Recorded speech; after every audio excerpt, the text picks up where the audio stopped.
Baru mulai udah mati aja ya? Nah, tenang guys, Mimin ceritain biar kalian gak penasaran. Let's go. Cerita berawal dari seorang pemuda bernama Kwon Yu yang bekerja sebagai penjaga warnet sekaligus seorang gamer. Di dunia game, dia dikenal sebagai dewa karena kemahirannya menyusun strategi. Di suatu malam, Kwon Yu menemukan sebuah telepon dan mendapat panggilan dari seorang perempuan yang kebetulan pemilik telepon itu. Perempuan tersebut meminta Kwon Yu mengantarkan ke apartemennya. Karena imbalan yang lumayan besar, Kwon Yu pun berangkat untuk mengembalikannya. Ketika masuk apartemen, ia pun diminta menaruh telepon tersebut di kamarnya dan sekaligus mengambil imbalan yang dijanjikan. Meskipun ia melewatkan rezeki tambahannya ya. Haha. Keesokan harinya, ia pun tiba-tiba diringkus oleh sekelompok polisi. Kwon Yu dituduh membunuh dan memperkosa perempuan yang semalam didatanginya. Dan polisi menemukan lumuran darah dan sebilah pisau ketika menangkapnya. Kejadian tersebut membuat ibu Kwon Yu kaget dan histeris. Kwon Yu pun menjalani persidangan dan dinyatakan bersalah atas apa yang tidak sama sekali ia lakukan. Karena jelas ia telah dijebak. Di dalam penjara, ia sering kali mendapat perlakuan buruk dan disiksa terutama oleh bos mafia bernama Ma Juksu. Sempat suatu hari ia berontak dan melawan, tetapi hal tersebut tidak membuat keadaan membaik. Dan mereka semakin menyiksa sampai ia tak tahan dengan siksaan itu dan mencoba mengakhiri hidupnya.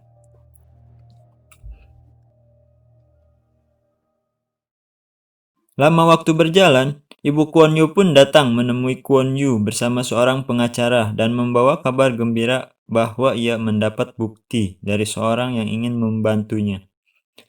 Kwon Yu pun seperti mendapat semangat baru, dan keinginan bertahan hidupnya pun kembali demi ibunya yang selalu memperjuangkan kebenarannya.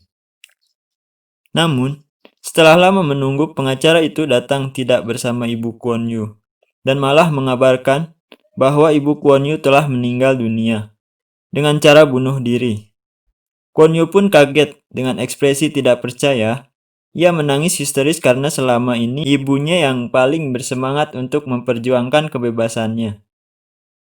Akhirnya, Kwon Yu berencana melarikan diri dengan cara membuat keributan dengan si bos mafia Dablek itu.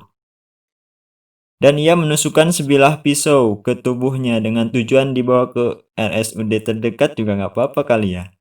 Yang penting kan keluar penjara dan lebih gampang melarikan diri tentunya. Dari sini keseruan pun dimulai. Kwon Yu bertekad membuktikan ketidakbersalahannya dan mengumpulkan bukti. Dengan dibantu seorang perempuan yang dulu berniat memberikan barang bukti kepada ibunya. Perempuan tersebut bernama Tua Bo Hyung, yang kebetulan adalah teman squad gamenya selama ini. Dan lagi-lagi kebetulan, Tua Bo adalah seorang hacker yang handal. Kemudian Kwon Yu mengumpulkan semua teman squadnya dan meminta mereka membantunya. Dengan kecanggihan teknologi, mereka pun mulai mengumpulkan bukti dan menemukan organisasi terselubung yang mencurigakan. Mereka pun mulai menyelidiki agen tersebut. Benar saja, agen tersebut adalah agen yang bekerja memanipulasi setiap kejadian pembunuhan dengan profesional dan sangat terencana. Mereka menjadikan siapa saja sebagai tumbal untuk dimanipulasi, menjadi tersangka pembunuhan tersebut, bahkan kasus pembunuhan dengan sangat detail. Dengan bantuan sang hacker yang hebat dan timnya, ia pun berhasil masuk ke sebuah apartemen korban yang akan dijadikan tumbal tersangka pembunuhan. Haha, keren juga ya. Berhasil meretas teknologi sebuah gedung. Kwon Yu pun memata-matai mereka dan menemukan bukti kejahatan mereka, termasuk menemukan mayat korban sebuah pembunuhan si psikopat. Gila juga ya, sampai sedetail itu mereka memanipulasi kejadian. Namun, tanpa ia sadari, di balik sebuah kamera kecil yang mengintainya, terungkaplah dalang dari semua itu. si pengacara psikopat yang juga seorang hacker hebat. Dan disinilah pertarungan antara hacker terjadi. Dengan kecanggihan teknologi, mereka beradu strategi. Konflik semakin seru dengan kembalinya bos mafia, Duxo, yang kembali mengincar Kwon Yu untuk menangkap dan membalas dendam. Dengan kehebatan strategi sang dewa game dan kerjasama tim yang hebat, mereka berhasil mengacaukan rencana si pengacara dan menghajar semua agennya.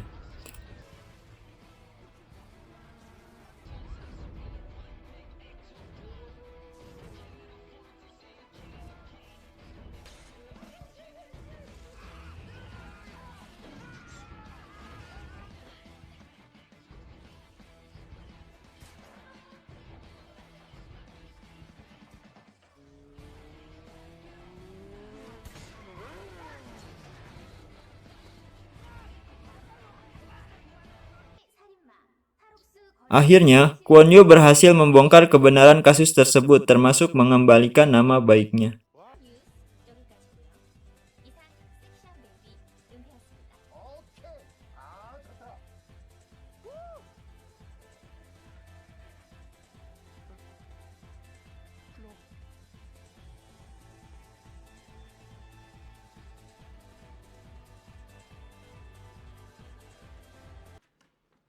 Tak lupa juga menjebloskan pengacara termasuk semua agennya ke penjara.